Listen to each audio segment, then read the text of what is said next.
But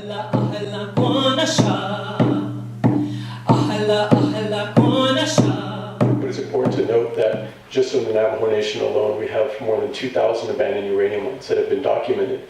But there's never been a comprehensive inventory. There also has been never a comprehensive human health study to address this toxic threat. So many of our people have been plagued with cancer, plagued with health impacts, and if you don't know that uranium, first, it's something that the radioactivity you can't taste, you can't smell it, you can't see it, so it's an invisible threat, but it's also mutagenetic, which means it can affect your genes, and it can affect future generations. So a lot of health issues that come from that kind of exposure.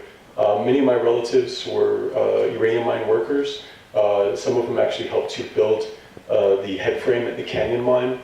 So I always tease them. They tease me. They're like, hey, I can get you a job application. And I respond. I say, no, we're going to shut that mine down because I'm going to clean up your mess. And so for those of you who don't know, just about 74 miles, a little under 74 miles, 6 miles from the south rim of the Grand Canyon is the Canyon mine, which Energy Fuels Incorporated has proposed since the 1980s to mine uranium in that area, just miles from the Grand Canyon, just miles from the lifeblood of the Southwest, the Colorado River, which more than 40 million people rely upon. And so this threat is something that we can all address in shaping the future outcome to make sure that this mine never opens. So we have some information here with Hall No, is another organization that I volunteer with.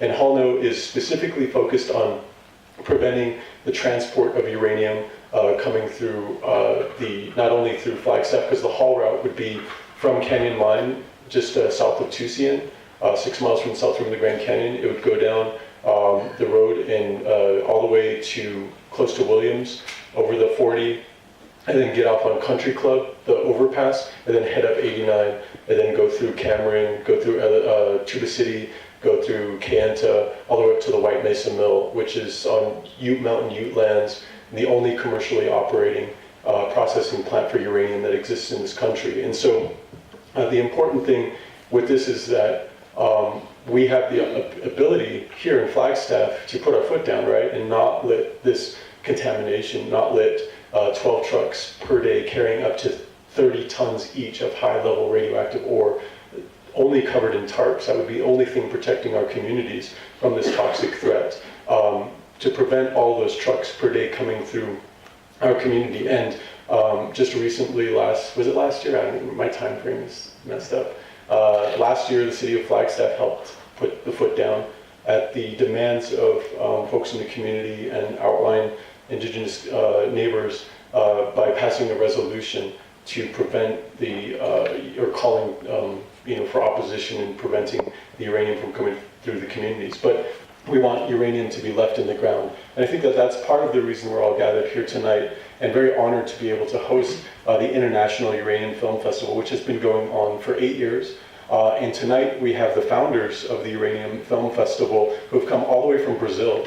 And we have some of the filmmakers here in attendance as well, which they will talk about. We will be screening, and they'll talk a little bit more about this. 4 short films, and we'll have a panel discussion afterwards. So it's an opportunity for us to not only learn more about these issues, reflect, but to build and hopefully be part of the larger international movements to address this nuclear threat. And it's important to recognize that it's not, the nuclear chain, what we call the nuclear chain, which is the nuclear fuel cycle, from the mining to the shipping, to the processing or the milling, to the energy production and the weapons production, and then the waste, is all something that starts here. It started right here with these abandoned uranium mines, and the ongoing threat of opening up new mines is something that we have an opportunity to step up and address and make sure that we can leave it in the ground.